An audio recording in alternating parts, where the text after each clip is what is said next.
everybody. Welcome back to the next episode of What's Working. I'm Adam Landsman, Senior Vice President of Growth at Sharebite. I'm here today with our guest, Steven Catalano, Head of Culinary Operations at Zoox, autonomous vehicle company. Very exciting stuff. Welcome, Steven. Thank you. Thanks for having me. So we're going to talk a lot about food today. That's your background. You spent a lot of time thinking about food, eating food, making food. Let's go way back. What is your origin story of food? How did you get introduced to culinary, hospitality, and all things about food? Culinary started early on. My mom was the matriarch of the family and would bring everybody together for holidays, do the big, Norman Rockwell meal, the turkey, the stuffing, all the things. And that's where it all started. Get to see family. We'd only see them once a year anyways. So that was the big thing for us, bring everybody together. Continued on in my journey. My dad was a fireman in Oakland. Come home and would try to cook things. I didn't come from a lot. We never went without, but he would come home and try to make something out of nothing, and generally ended up a little less than savory, if you will. So I learned how to use a dry spice rack early and often as a child.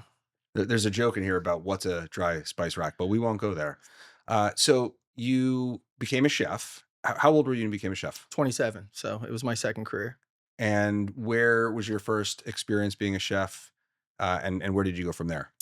So I was a sales rep prior to becoming a chef. I was a sales rep for a snowboard company. I lived in Tahoe. And to attract people to come up, I worked for a ski brand. And to attract people to come up to try the boards, I would let them come and stay at my house that I was renting at the time. And funny enough, this was early 90s. I guess it was late 90s, so 95, 97. We would have people come up. I'd cook them a meal, I'd cook them breakfast, cook them lunch, take them to the hill, make sure they had food on the hill. They demo a board, go skiing or go ride their board, come back, and then we'd go back to the house and I'd make some sort of dinner for them, spend the night, and we'd go back and rinse and repeat the following day. I guess there wasn't a professional snowboarding career. Um, there was aspirations of a professional snowboarding career. I broke my collarbone in three places early on in my attempt to be a professional snowboarder, and that sidelined me a little bit. Got it. Yeah. All right. So you and I had a conversation once a while back, and you told me that there was a story about someone who told you that you should become a chef. Yep. Who told you should become a chef? One of the vendors that came up, snow was it was a bad season. El Nino was great. After El Nino, sales started to slump.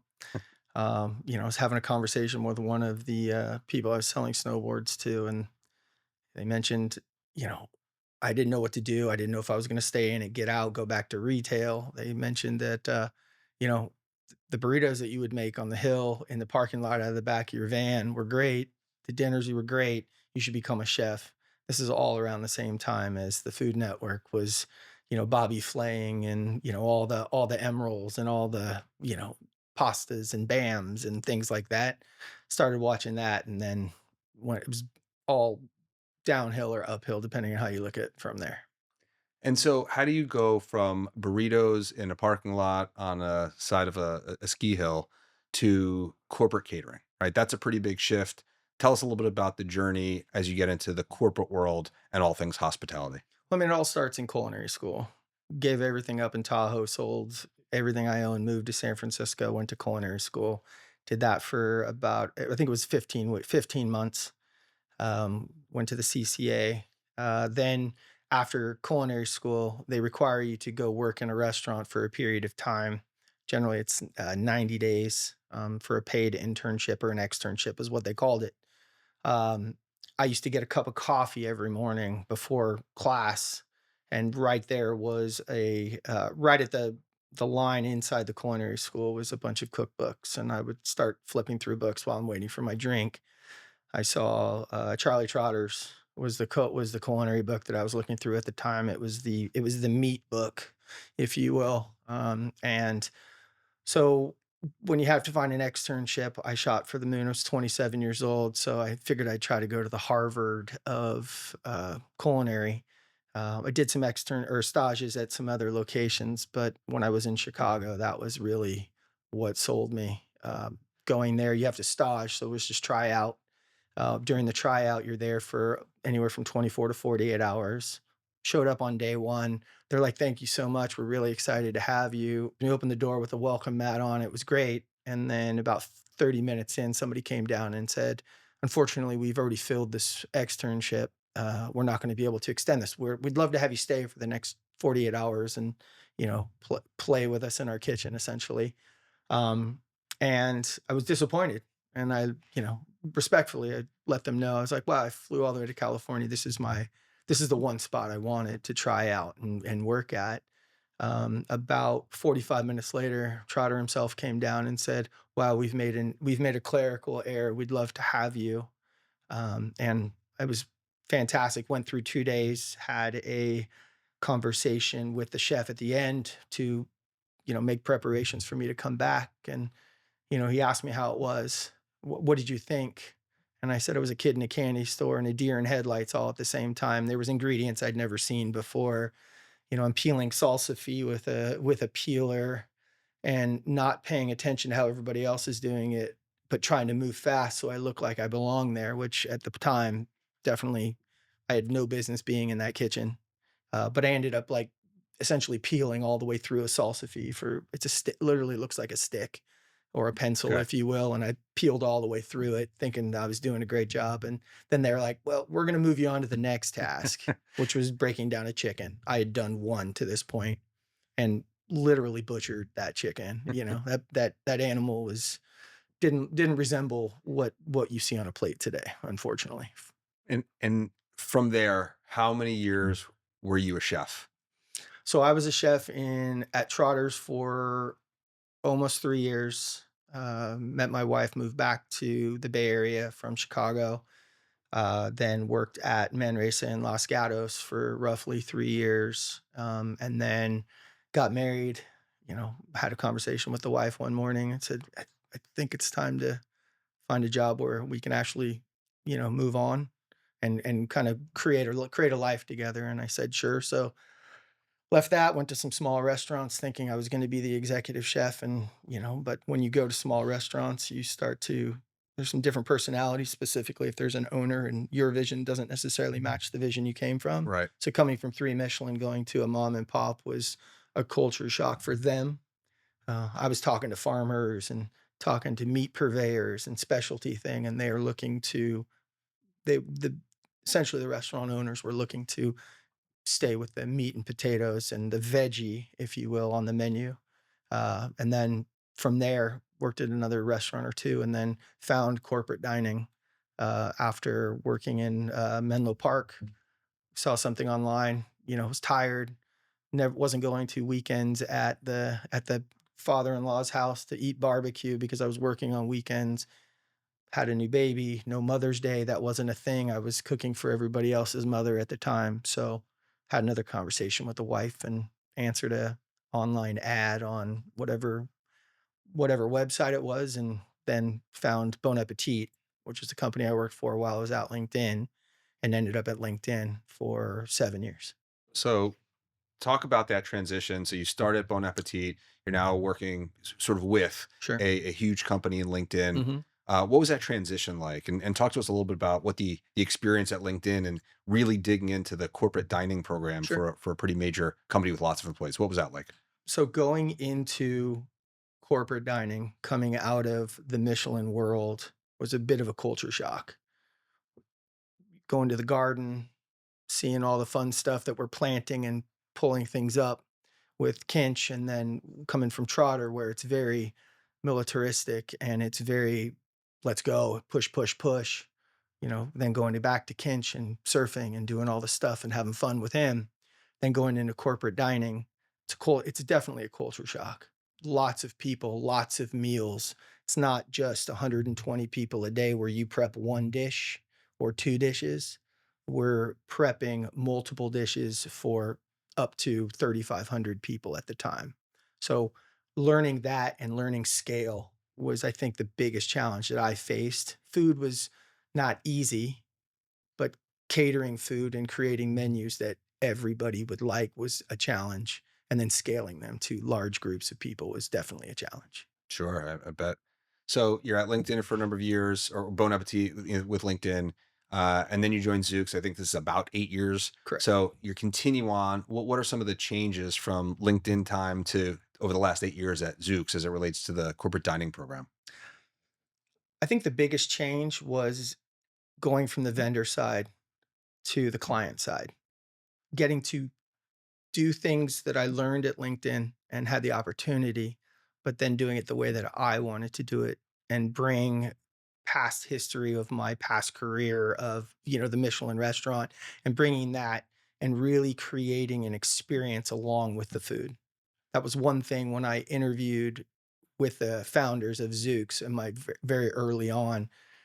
We went through the interview and had a lot of it was a great conversation. We talked about food, favorite meals, things of that nature. And they're like, "Well, thank you so much. Do you have any questions for us?" And I said, "With this position, do you want food or do you want a food program?" And they asked me, they looked at each other and then they asked me, "Well, what's the difference?" What is the difference in your To mind? to me, food is something that goes onto a plate or a chafing dish. There's really no passion and no culture, nothing behind it, really. A food program to me encompasses one, trust, two, transparency, three, culture, and there's also an experience element to it, whether that's just making it to the window and watching people have that, "Oh, wow, that looks delicious," but also having the conversations with the individuals that you're working next to or sitting next to or passing in the hallway or in the elevator with. "Hey, Chef Steve, what's on the menu today?" Or, "What are we eating next week?" "Well, what do you want to be on the menu?" And taking that and then putting it on a menu. So and so wants this selection today. Thank you, so and so, for your advice. Here's your menu item. And watching them walk up to the counter to grab their plate or serve themselves, going, "Wait, that's totally unexpected." That is what a food program is versus just food. Sure, I totally agree with you, and also I imagine over the last 8 years, I mean, one, Zoox has been a incredibly fast growing company. I've heard you say something, and I'll butcher it a little bit, but you feed the people that are responsible for the future of mobility. Really cool. At Sharebite, we say something similar, like we feed the people that power some of the world's best companies. I think we share that similar ethos. But even in that 8 years, what has changed with that food program from then until now? Well, I mean, in my mind, there's been a few different transitions of the food program. One, the implementation. I had the opportunity to work when I got here. One of the employees that I worked closely with, Samantha, she was a nutritionist. So I knew food from the ground, from the seed to the ground to the plate. I didn't know what it did to the body necessarily. So working with her, I was able to understand what it did to the body, glucose levels and more vitamins and additives and things like that. So she really gave me an education on that. So that allowed me to kind of formulate the program and at its creation. Plus, one of our founders was adamant about not a lot of sugar, healthy food. Even our one of our co-founders, he loves all things food, loves sandwiches. He'll tell you all day long how he loves his sandwich. But that was the baseline of where we started. Okay. Then cooking food, creating this program. It was one cafe at the time. Then we ran into COVID, another transition, almost a full stop of the food program. Did have some operators on site, so we did have to source out, or I sourced different vendors that could produce food and deliver it. I would come into site every day to make sure that those individuals were fed in different manners, mask and whatnot. And then coming out of COVID, we got to recreate the program completely. At that time, I don't. This is going to sound very egotistical, but there was a little celebrity aspect of myself to stay relevant during COVID. I started cooking classes on Zoom.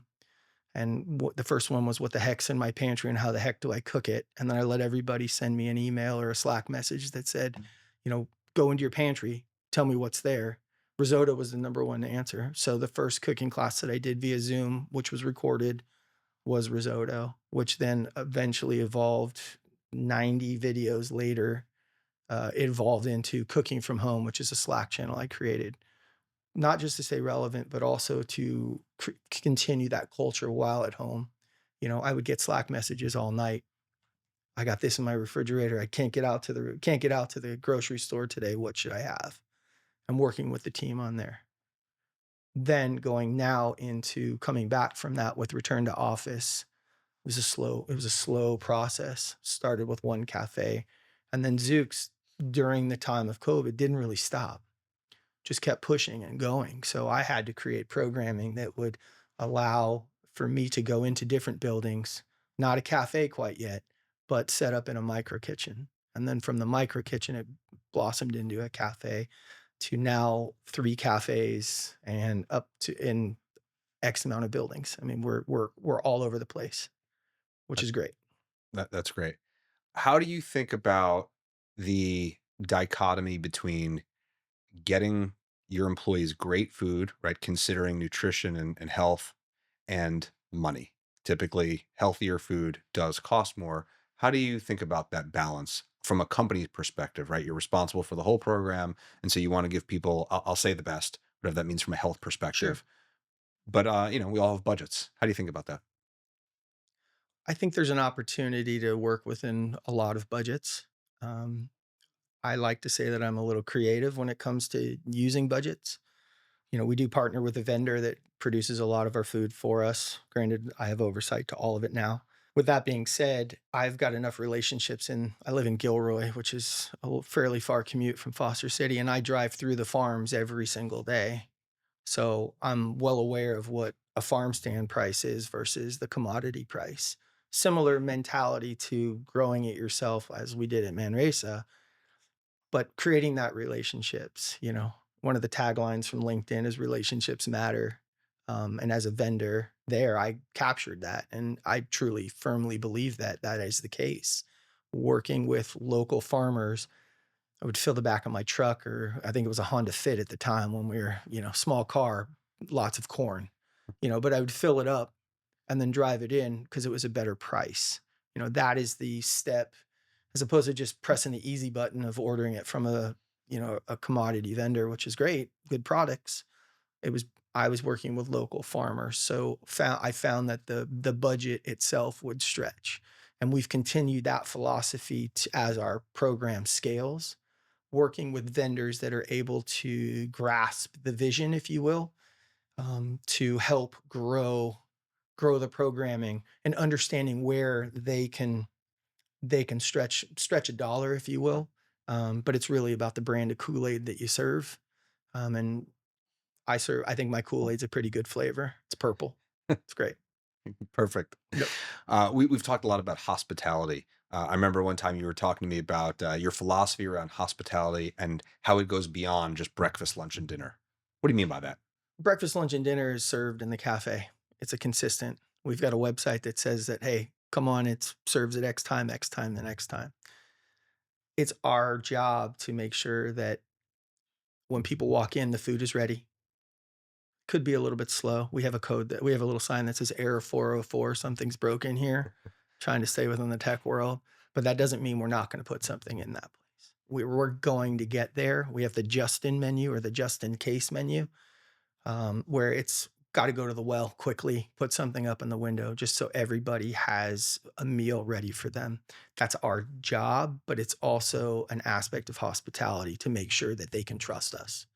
You know, Also, when you see people that are walking in, they're all wet. Well, why can't we have a towel for them there?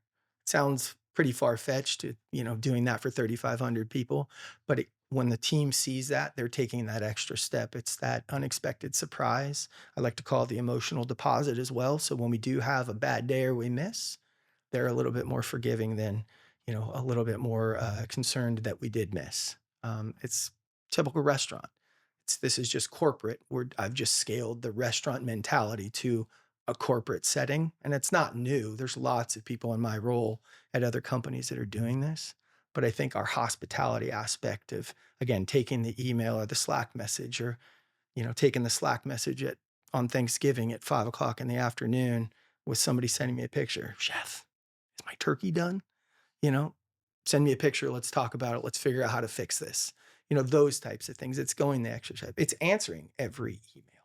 It's answering every Slack message. At scale, it gets hard, but we're preparing for those at scale.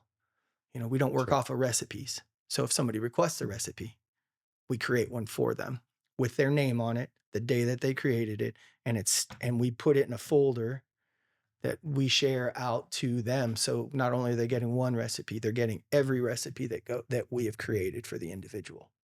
You touched on two other things I want to dig into a little bit deeper. You talked about people, both the employees, which we've talked about a little bit, but more importantly, the employees, other folks on your team or adjacent teams. What is their role, and how do they help put on this awesome food hospitality show? I mean, it really does take a village. I have a direct report, Marissa Poses. She manages the micro kitchen for us, but she's also making sure I'm not missing Slack messages, just as I make sure if an ice machine is broken somewhere, I'm seeing that. And if I know she's commuting this direction or going to see another site, I'm actually working to make sure that I'm answering that for her. It's a team. It truly is. It goes back to the kitchen. It goes back to, again, the brigade system where it all starts. If the dishwasher doesn't have soap, I can't get a plate, I can't put a meal out. So, as a team, our facilities team, our finance team, our logistics team, our comms team, we're all intertwined. Granted, I'm just a, if you will, a cog in the wheel, but we all work together towards the common goal to make sure, one, people are fed, two, they're taken care of, and they feel the love, if you will. And it's not just in the food, it's just it runs throughout the company. And I think truly, not to toot a horn here, but I think it starts from the top and comes down just in a brigade system. Mission, mission, goal all starts from the top. And then it starts from the bottom to work up to the top to make sure we're putting together a product that is, one, awesome, and two, that people are enjoying. That's great. The second thing is technology. You touched on it with your 404 reference. Mhm. How does technology play a part today in your food program and the way that you think about, manage, serve, analyze, iterate, adjust your food programs across multiple locations? Well, we have a lot of locations, so there's a lot of information that's out there that I'm requesting. And this is another thing that I learned early on in my career. It's understanding where, one, the dollar goes, but two, what we're getting for the dollar and how do we optimize for that. Making sure it starts with making sure we're not throwing away, chunks of fruit that aren't pretty. We put them in a spa water. Also taking items that we're cutting that don't necessarily fit the mold, we're putting it on a pizza topping. We're tracking everything that comes in our back door by weight, and we've scaled and we've identified that, for instance, a pork butt, if you cook a pork butt, you lose about 30% of its weight, and that's just historics, and that's what works for me in my head. And we've tracked that, and we've actually tested that to make sure when we're ordering pork butt for 3,500 people and an average of 6 ounces per person per take, depending on what we're serving, we track that. Pork ribs, that's a whole different thing. There's no way to track how many ribs people are gonna take because we can never order enough. But on the way out, post-consumer waste, we're also tracking that. That's very valuable to us. We use it not just for, okay, a lot of money's going out in the waste. We track it to cut open a bag and say, okay, the bag's heavier than it was yesterday. And we know that because we track the weight of that compost bag, the post-consumer waste bag. And then we open the bag and see what was in it and then identify, okay, this is not a group that loves farro, or this isn't a group that loves, summer squash that has, whatever on it. That's not, then each building is different. We have engineers in a building, we have finance in a building, we have sales in a building, we have, a bunch of different groups, we have builders, we have all these people at different locations. They don't all like the same menu.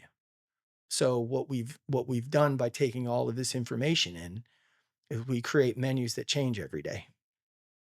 We're not passing, okay, well, we didn't serve all the spaghetti today. We're not passing it to a new building. We're going to either donate that and we track how much we've donated, and then we track how much we're shipping to different sites. Oh, we have 150 people going to be here tomorrow. We track that. Okay, this is what we prepped. So the next time we order for that 150 people excess, we know what that's going to look like. Holiday, we track how many people show up on the day before the 4th of July. It's lighter than usual, but on the backside, we've learned over time there's generally a 3-day weekend associated with that. We know that the parking lot's going to be completely full. I mean, our team's even programmed to look at the parking lot to see how busy they're going to be. And if we don't get that immediate rush in the beginning, we know to buckle down because it's coming. So you told me a story when I saw you a couple months ago about how you chose the specific plates that you use in your cafeteria. Do you remember that story? I do. How did you choose those plates? I mean, this is how the sausage is made here, but the plates are a little bit heavier. Helps people understand. People are used to seeing. You can see what's on your plate, but if you have a plate that's heavier, their body is telling them, "Wow, this plate's heavy. I don't need to put more onto this plate." You can always go back for seconds, and I meet every new hire as we come through. I do a 30-minute speech with them, and then talking about the program and what to expect. And then I also take them on a tour of a cafe and give them the show, if you will, of this is what we do and why we do it. And we talk about that. The food at Zoox is non-committal. We just ask that you commit to not wasting it. And by having a heavier plate, it in my eyes, and some of the information, I mean, it's not scientific here, but by having a heavier plate, people automatically assume there's more food on their plate. So it helps reduce the amount of waste or post-consumer that's going into landfill or going into compost. So talk to me about some advice that you would give first to someone who is passionate about food, wants to get involved in the culinary world. What advice would you have for that person? Um, Culinary world's changed. When I started, I still have scars from the first culinary job I had. Um, you know, uh, Physical, and there's some mental in there too. Obviously joking around about that, but um, I mean, it's not for everybody. It's hard. I think people will probably be upset about this, but it's a little easier now. But in my mind, it's a little easier. But again, it depends on what level. Corporate dining is not for everybody. You start from the bottom, specifically if you don't have an education in food. I like to find those people that don't have education in food and move them quickly. I mean, we've had some success rates. There's a gentleman that we had at LinkedIn came in, wanted a job. We brought him from a prep cook, essentially peeling carrots and potatoes and things of that nature. But in a year and a half, his life was changed because he was a sous chef and then into an executive chef. There's a lot that comes with that financially. And so it allowed him to essentially change his life. But the culinary world is not very forgiving. I mean, would I do it over again if you ask me that question? And I'm going to ask it for you, 100%.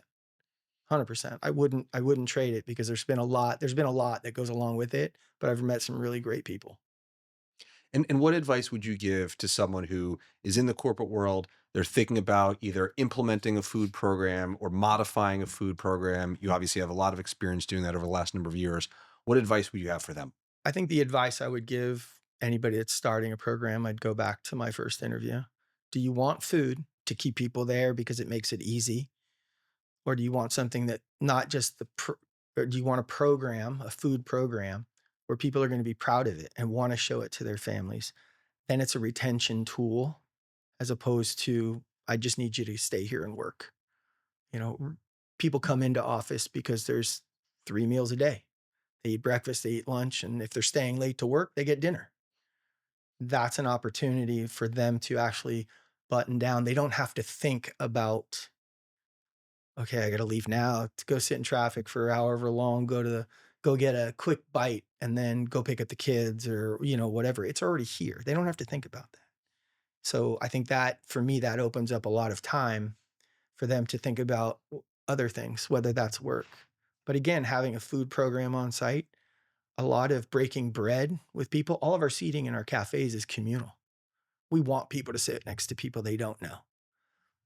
Starts conversations, takes away that annoying first 5 seconds of a meeting. Hi, my name's Steve. I work with this team. I've been at Zoox forever long. Takes away all that because everybody's kind of knows each other and bumps into each other. And it all starts on looking over across the table going, where'd you get that? And then they point over there and then they come back and then watching their reaction. It's similar to watching somebody take the first bite of something special in a restaurant. You get to see them go, oh, that's good. And then you watch them get up and, go back or tap the person at the table next to them and say, "You go try this."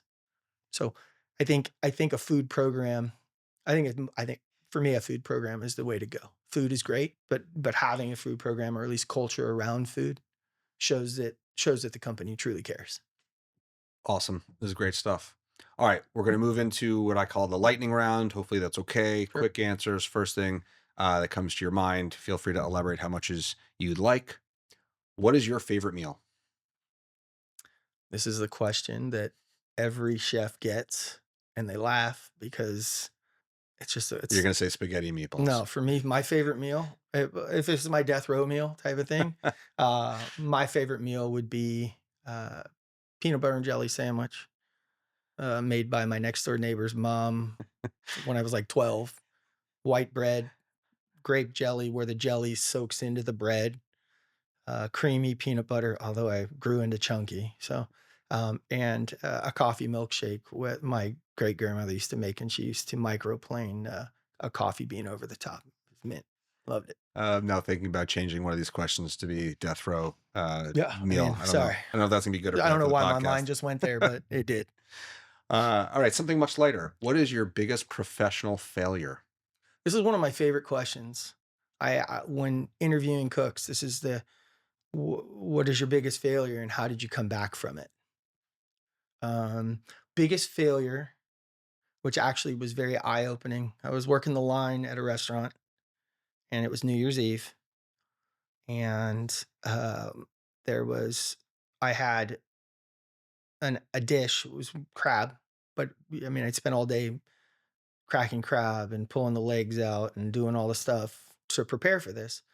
But the dish required um, a ginger, so a shark skin covered ginger grater, and doing it with Granny Smith apples.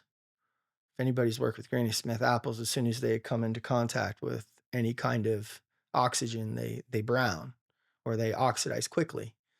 So I was peeling with my tournay knife, slicing it, and then grinding it, and it had to go to the plate immediately. Well, it was just a very ambitious meal because I had 12 other components that went on a plate. So to have that, it browned, and my chef at the time was like, "You know what? This is my bad. Let's go to a different way. We'll let the top oxidize and we'll just scrape the top off and go." Well, long story short, I went down in flames. Um, and Trotter came up and, you know, had a, you know, r- had some constructive criticism, let's just put it that way. And, I was told to get off the station. And they moved me to instead of chastising me and moving me off and saying just sit there and watch, they moved me to a station above me, which was the next step, which was there was an opportunity there to totally just deflate me. But for whatever reason, I think Trotter had a soft spot for me, and he pushed me up, and that could have been the breaking point of my career at that point. It was a rough going early on there. So that was definitely a moment, where a failure turned into a success. And I see that, not to get philosophical here. I think at every failure there's opportunity that comes along with it. So it's all about the mindset. I heard a great quote recently, and I forget who said it, but they said success is just failing upwards. I think that describes what you experienced. Sure. All right. What is your guilty pleasure snack? I've been known to eat a small pint.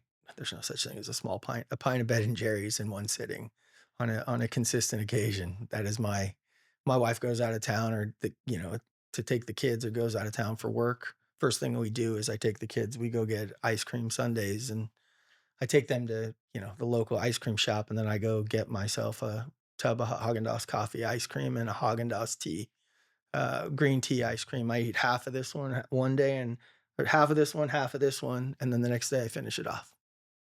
What is something that people often get wrong about chefs? All we think about is food. It's not who we are. Some people it is. It's really about who they are. Not everybody. Okay. And I guess the other thing would be is we don't have a specialty generally. There's things we like to cook, but the question of you're a chef, what's your specialty? I don't necessarily know everybody's got a specialty, but it's my favorite question to ask because I just chuckle because that is generally when people find out what I do, that is the that is the question I get the most. So this question is going to sound like this is a 2005 episode of MTV Cribs, but Sure. what's something that's always in your refrigerator? Oh, I think it changes. Well, it's I have condiment sauces. I am guilty of going to go to the grocery store, here's the list. My wife says don't deviate. And when I come back, I've got a new gochujang or, new soy sauce or, oh, this is this new thing that everybody's talking about. I found like a black garlic, dehydrated black garlic. So now that's something I put on my rice. And, I'm a condiment, it goes back to the earliest age of me cooking. It's the dry spice rack. I have a dry spice drawer, cabinet, and under counter. So All right, let's wrap it up with this one. Complete this sentence. People perform at their best when there's trust. there's trust. All right. Well, thanks everybody for joining us on this episode of What's Working. Tune in next time.